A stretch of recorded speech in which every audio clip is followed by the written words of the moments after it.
Welcome back everyone to Formula 1 2020 and welcome to your race review of round 13 here at Imola for the Emilia Romagna Grand Prix. As always, spoiler warning up ahead in today's race review, so if you haven't yet seen the race, I first of all recommend you go and watch the highlights, come back and listen to the review. First up, we'll take a quick look and run through our results, then we'll do a deep dive into our race review, our race report, race rundown, whatever you want to call it, going through team by team, starting off with your winners and finishing up with what was some crazy DNFs that really brought the race alive at the end of the Grand Prix. But just before we jump into today's race results, let's take a quick look at your starting grid for today's Grand Prix. Taking his fourth pole position in 2020, Valtteri Bottas led a Mercedes 1-2, and our traditional top three rounded off with Max Verstappen. Getting his best ever qualifying result in P4, Pierre Gasly for AlphaTauri. Could he challenge Verstappen or maybe even Mercedes into turn 1? Ricciardo, P5, he would share the third row of the grid with Alex Albon. Row 4, Charles Leclerc and Danny Kavia. Your top 10 rounded off by Lando Norris and Carlos Sainz. Both racing points didn't make it through to Q2. Sergio Perez would start alongside Esteban Ocon on row 6. George Russell alongside Sebastian Vettel for the second weekend in a row in 13th and 14th. The second racing point of Lance Stroll lined up alongside Romain Grosjean, who his teammate Kevin Magnussen was one place behind in P17. The two Alfa Romeos 18th and 20th with Nicholas Latifi in between. Spoiler warning out of the way, here is your result for the 2020 Emilia Romagna Grand Prix. Claiming another victory, 93, extending the record of most victories of all time, was Lewis Hamilton, taking all of the points available today, not only with that race victory, but a 1 point for fastest lap. With that result, and with Bottas in P2 making it another 1-2 for Mercedes, the team have wrapped up their 7th consecutive Constructors and now Drivers' World title. An incredible achievement, the most ever consecutive titles from a single team, smashing all of the records once again, thoroughly deserved, and that's exactly where I want to start my race report, race rundown in a moment's time. But what a surprise, P3, it looked for the majority of the Grand Prix it would either be Bottas or Verstappen, but late carnage in today's race led Daniel Ricciardo for his second podium of the season, his second podium in 2 races. It wasn't quite plain sailing though, as Danny Kvyat, a massive surprise from the Grand Prix, was so close to claiming his second in 2 years. Of course, last got a podium last year in that carnage German Grand Prix. A great drive from Kvyat puts him P4 with his best result of the season. Charles Leclerc once again picking up points with Ferrari in P5. A story of what could have been. Sergio Perez looked nailed on for a podium just after Max Verstappen had his incident. A unique strategy call from Racing Point meant Perez had a lot to do with only a handful of laps to go. P6, the best he could muster up at the end of the Grand Prix. A double point score for McLaren, 7th and 8th for them, and a double point score from Alfa Romeo, an incredible result for the Italian-based team, rounds up your top 10. Nicholas Latifi for the third time in 2020 was P11, so close to picking up points today for them. Just like Racing Point, a real tale of what could have been this weekend. George Russell a little bit further down the order, really want to talk about that a little bit later on. Sebastian Vettel drove one of his best races of the 2020 season, but a slow pit stop put him all the way down in P12. A difficult day for Lance Stroll. Contact on the opening lap really set up what was an awful race here at Imola for the Canadian. Grosjean 14th after picking up a 5-second penalty for track limit on the final lap of the Grand Prix. And your final finisher was Alex Albon, the lead Red Bull in today's Grand Prix. Your non-finishers and DNFs today: George Russell, Max Verstappen, Kevin Magnussen, Esteban Ocon and Pierre Gasly.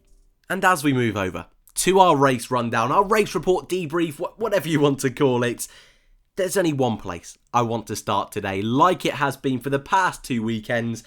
Mercedes continuing to break all the records, today confirming, first of all, a 7th consecutive Constructors' title. That's in the bag, but also they have confirmed that they will also win the Drivers' title. It's not yet decided which one of their 2 drivers it will be, Hamilton or Bottas. We're going to have to wait and see. Hamilton can win it next time out in Turkey, but for now, the Constructors' Championship is in the bag. Continuing to push all the limits, a class of their own once again this weekend, with Verstappen just about holding on, but it was really quite a chaotic race for them, at least compared to the majority of other races in 2020. Early doors, Bottas with a great start, Hamilton not so much. Verstappen into P2, Pierre Gasly also challenging Hamilton into the real turn 1. Hamilton gave him a bit of a squeeze onto the grass, Gasly fell back through the order.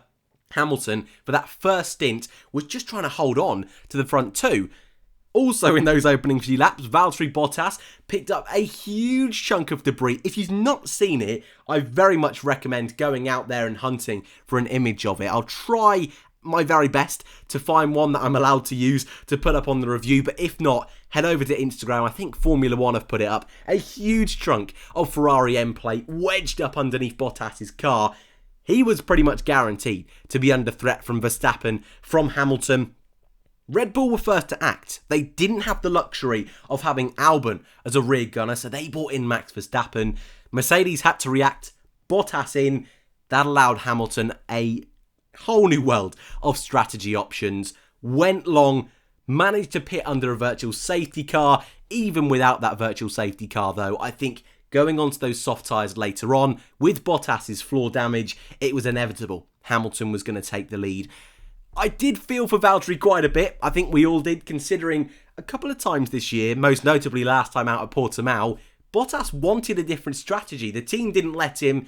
Different set of cards today for Hamilton, but under the circumstances, with Bottas's damage and also with Max Verstappen in play at today's Grand Prix, you can understand why. First and foremost, they wanted to secure the victory. They wanted to secure that Constructors' title. But yeah, I did feel a little bit for Bottas today. So pretty much from that point on, once Hamilton had done his stop, he was almost guaranteed this victory. Bottas, though, had to fight a little bit more, had that damage several times, was locking up into the last couple of corners, ran a little bit too wide about halfway through the Grand Prix. Verstappen was able to pounce, took P2. And it seems from that point onwards, maybe Bottas would put on the soft tyres, go for a fastest lap run. Verstappen comfortably P2. Bottas with that damage never really looked like challenging Max.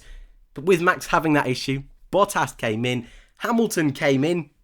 There was a slight moment where it looked like Hamilton was maybe in the wrong place at the wrong time with that safety car, but Bottas had to drive to the Delta. Hamilton able to do a lap under the safety car, still come out in the lead, and again with that damage, Bottas was never going to be able to challenge Hamilton for the race victory. But a great drive today from both drivers. Hamilton, yes, he made that kind of mistake on the start, not a good start at least, but apart from that, flawless, some great laps on some old tyres, consistently pounding in fastest laps throughout the Grand Prix, and then on the final lap, putting the fastest lap of the race. And Bottas, even though he slipped backwards, that first stint, and when you consider for the entire Grand Prix, had that huge chunk of Ferrari underneath that Mercedes. Again, I think that was a really solid drive, and you've got to feel for him. That virtual safety car with Ocon pulling out of the race early doors, that really didn't help him whatsoever today. But from both drivers at Mercedes, a great job. Constructors' title in the bag, drivers' title. Could it be decided next time out? It's possible, it's probable, but Bottas is going to try and do everything in his power to halt Hamilton and for keep this championship hunt in the running for as long as possible. I want to go through today's result team by team because there was so much carnage in those final few stages. But ultimately, that led to Daniel Ricciardo claiming his second podium in 3 races. It was a quiet race for Daniel. It was part of that group really that decided to pit early. We had the 2 McLarens, we had Ricciardo, Leclerc, Albon, Danny, Kavia, all in this kind of train that were really struggling to overtake cars, were never in the leagues of the front 3. However, they managed to get caught behind Kevin Magnussen. That gave Perez the jump, but it wasn't until really the carnage kicked off right at the end of the safety car, which gave Daniel Ricciardo that opportunity to pounce. The team took a risky strategy in not bringing in Ricciardo to pit, hoping the Honey Badger would be able to fend off the guys behind. He was able to just about keep in front of Perez and Kavia at the race start. Albon had issues which just slowed down a few of the chasing pack a little bit. Leclerc had also stayed out, so he was never going to be able to challenge Ricciardo. And I don't want to say he was handed it on a plate, but a great final stint from Danny Ric once the safety car had came in. Managed to get the tyres up to temperature brilliantly, halt Kvyat's charge, and a second podium this season for Renault is a brilliant result. Esteban Ocon, on the other hand, retiring only a few laps into the Grand Prix. That helped Hamilton out, so from a Mercedes point of view, their driver did them a great job today, but he's just a kind of driver this year which the luck never seems to fall Ocon's way. However, on race pace, before he retired, he was behind George Russell, so not the best day in the office, but had issues clearly from the start. You really do have to feel from him. Getting better, I would say, over the course of 2020, but still we're just missing that something a little bit special. We almost saw it at Portimao, but for Ricciardo, the shoey was back. Even Lewis Hamilton was doing one as well. A really awesome thing to see. And for Renault, with a certain Fernando Alonso there this weekend, they know, even with Ricciardo leaving, I'm sure they're gutted Ricciardo is leaving, they're right in the hunt now for the top three in the constructors. They know they've got something to build on here, something to continue to work with, and even on weekends like this weekend, which I don't really believe they were the third quickest car, coming away with a podium in this crazy midfield in 2020, they will be delighted. AlphaTauri, probably a mix of emotions really, because Pierre Gasly, if he'd have stayed in this Grand Prix, I think would have been on the podium. Had some fantastic pace in qualifying, in practice, and kind of was in his own little bubble, comfortably in front of that midfield, but behind the top three. So to pull out early doors when he did, he would have been gutted. Lost a position to Ricciardo, of course, on that opening lap, due to the fact he was fighting Lewis Hamilton, of all people, and got squeezed onto the grass. But that issue the team had flagged up before the race had even started, put paid to his race, really, before it had even begun. On the other side of the garage, though, a very, very different story. Danny Kvyat, a driver who is literally fighting for his career, put in one of his best performances in Formula 1. Before the carnage had even kicked off, we were treated to, a less than bang average Grand Prix. Wasn't great, the circuit wasn't promoting overtaking, but what we did see was Danny Kvyat giving it a real go, not only fighting off the two McLarens, but taking the fight to Alex Albon in the Red Bull. Several attempts at overtaking, must have been for a solid 10-15 laps. All we were watching was Danny Kvyat hounding down Alex Albon, went for a move into turn one, Albon chopped him off, a tiny weeny bit of contact between the two of them. Danny Kvyat probably getting flashbacks to that crazy race in Germany where he lost his front wing with contact with Albon. But after that, Kvyat kept his head down, pitted with the rest of that group. Strategy wasn't really helping him at that stage of the race. But when the safety car finally came out at the end of the race, went along with Sergio Perez, put on the soft tyres, was behind Perez at the safety car restart.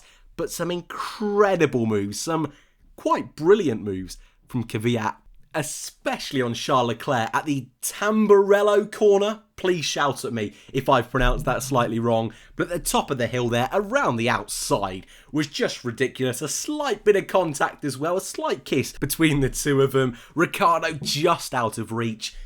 But on a circuit which is so hard to overtake, I think Danny did a brilliant job today. Certainly one of my contenders for driver of the day, and one of his best races, I think, in Formula 1 history. Not every day. AlphaTauri are our third team though, and up next is Ferrari.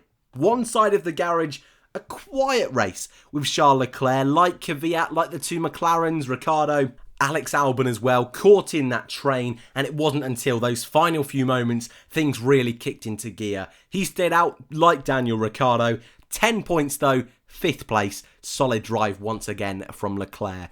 Sebastian Vettel on the other hand, he's got every right to be disappointed and frustrated once again with Ferrari. A 13-second pit stop, it's gotta be one of the worst, not only of the season, but certainly the worst of Sebastian Vettel's career.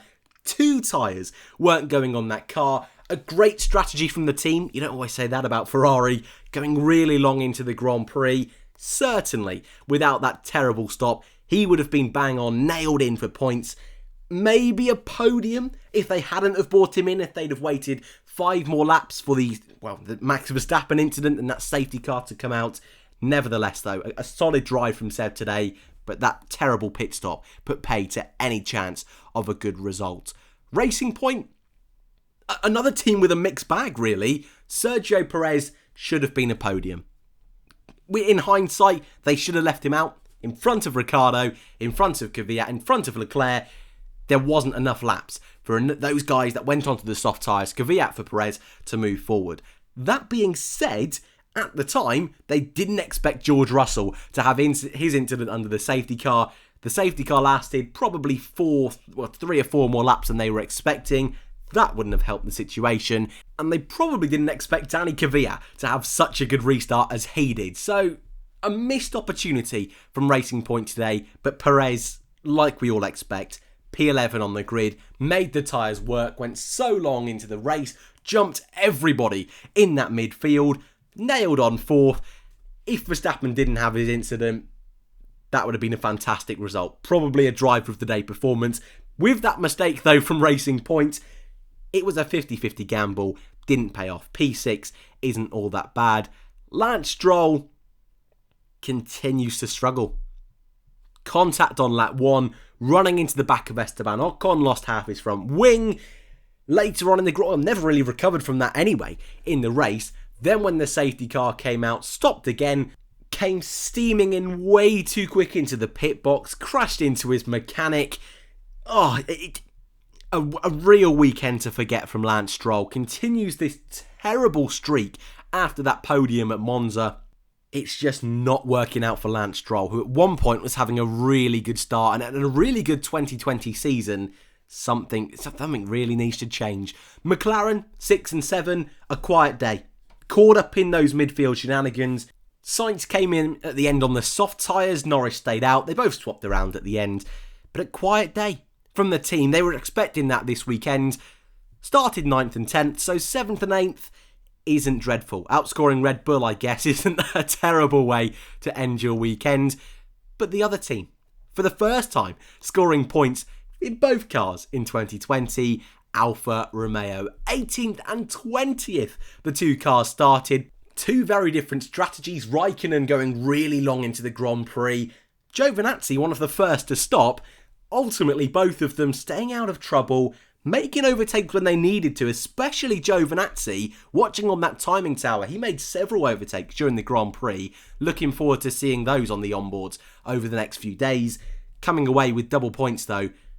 In a week where they both got announced for staying next year, that's a mega result for that team and for that fight at the bottom end of the championship. And I would expect that's going to be 8th in the Constructors, nailed on now. I don't see Williams or Haas scoring 8 points in Williams' case and 4 points in Haas's case. Really good weekend for Alfa Romeo. Out of the points then is Williams. Latifi, a strong race, several overtakes, nice and punchy once again, doing a better job in the Grand Prix than he does in qualifying, very similar to what we've seen all season long, but keeping out of trouble. His 3rd 11th place of the season. Is it a matter of time until Latifi scores points? I would love to say that about George Russell, and I'm sure George Russell, still after today's incident, is going to go on, have a fantastic career, fight for wins, fight for championships.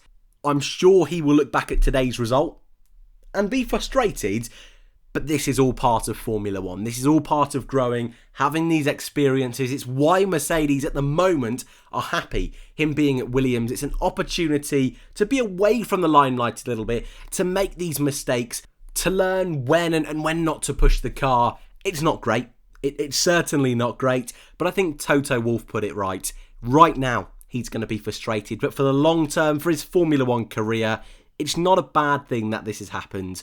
Points, were they on the cards today? Yes, I really do believe they were. Even before Verstappen had his incident, he was comfortably running in 11th on merit. So up until binning it under the safety car, he was having a really good Grand Prix. It's a silly mistake. It's a rookie mistake. Every driver has them. Every single driver. Even Hamilton in his first couple of seasons, several mistakes. So George Russell, yes, beat yourself up. That's the right thing to do. Learn from it. Move on. I'm sure he will score points one day. He's just going to have to wait a little bit longer. And for Williams, a good sign of pace this weekend, so I don't think they'll be too disappointed. Haas, on the other hand, our penultimate team, it's going to be a difficult end to the season.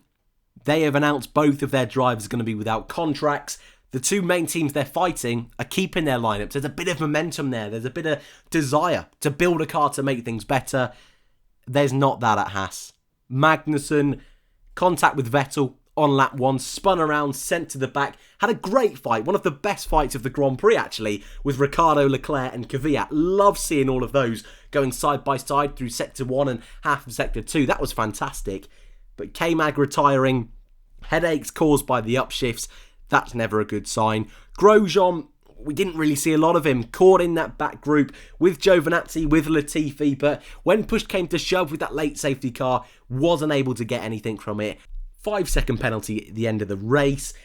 4 more to go for these guys. Can they turn it around for the team? I'm not too sure. That car not looking good in race trim, and certainly a weekend to forget.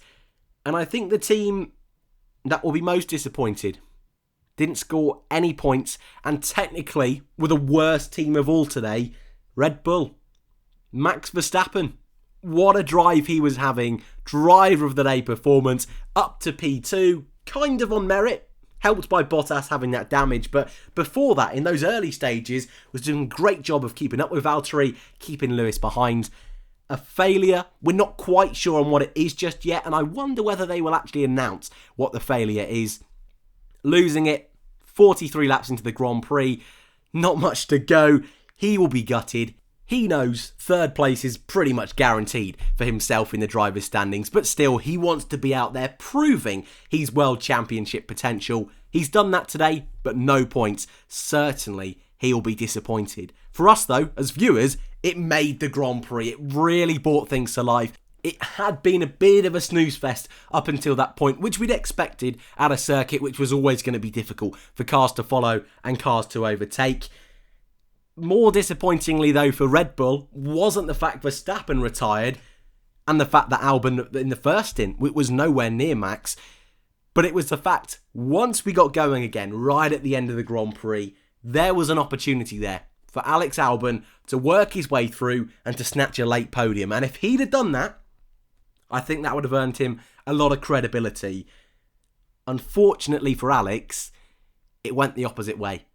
Fighting with Leclerc, fighting with Kavia again, fighting with the two McLarens, had a little spinella. Had a spin. Almost, Sainz did a brilliant job, by the way, of getting out of the way of that. Jedi-like reflexes, awesome job from Carlos. But Albon, you just feel that little spin says a lot. Really quite, well, it just paints a picture, doesn't it, of the situation at Red Bull at the moment. He had 2 Grand Prix, supposedly, to prove his worth, to prove to Red Bull he deserves to be there. Last time out at Portimao, no points. No points again this weekend. I'm really starting to fear for Alex Albon's future. Fingers crossed for him. He's got 4 more races at least to prove to Red Bull he deserves to be there. But when you've got drivers like Hülkenberg doing what he's done this year, Perez once again smashing it today, I don't know.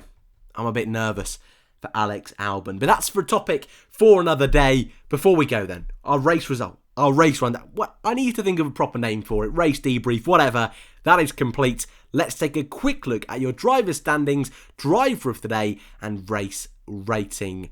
Constructors' Championship complete. Lewis Hamilton leads the drivers' standings and is now within touching distance of a 7th Drivers' World Championship. Bottas continues in P2, Verstappen continues in P3. The fight for best of the rest, though, that's the one we are thoroughly enjoying in 2020. A second podium of Ricciardo extends his gap over Charles Leclerc.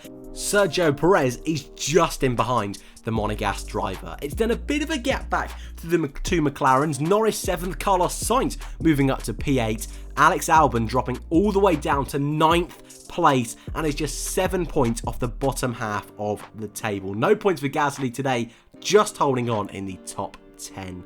Lance Stroll continuing his difficult streak. He's down in P11 in front of Esteban Ocon. Danny Kvyat's great drive today moves him in front of Sebastian Vettel. Hulkenberg is 15th. Both Raikkonen and Giovinazzi scored today, with Raikkonen moving 1 place in front of his teammate. Grosjean 18th, Magnussen 19th, Latifi 20th, and George Russell P21. And in your constructors, Mercedes are champions. Almost double the points of closest rivals Red Bull. Astonishing, the work this team have been able to put in. But just take a look at P3, P4 and P5. Renault, McLaren, Racing Point, all separated by a single point. I cannot wait to see this fight go all the way to the end of the season in Abu Dhabi. Ferrari closed in slightly by AlphaTauri. That battle is going to be so fascinating for the final few races of the season. Alfa Romeo extend their lead over Haas and sit on 8 points, Haas on 3, Williams the only team yet to score. And before we go then, driver of the day and race rating. Race rating is a bit of a difficult one because those final few laps were awesome, but up to that point it wasn't brilliant, and for that reason I'm going to give it a 6 out of 10. I want to do borderline 7, but I can't forget this first phase wasn't brilliant. So 6 out of 10 for me. I'd love to know your thoughts in the comment section down below. And driver of the day. Yesterday I gave it to Pierre Gasly. Today I'm giving it to his teammate Danny Kvyat. My second driver of the day, Kimi Raikkonen. But my F1E driver of the weekend here at Imola, 5th in qualifying, and his second podium of the season is Daniel Ricciardo. And that is it. Here at Imola, the Emilia Romagna Grand Prix. It was a pleasure to witness a race at Imola. A real piece of Formula 1 history. Not a bad Grand Prix, but next time out we head to Turkey. Hamilton can be crowned 7 times world champion. Now I hope to see you there. Thank you all very much for watching. I hope you enjoyed. If you are new, feel free to subscribe. Thank you guys, and I hope to see you all in the next one.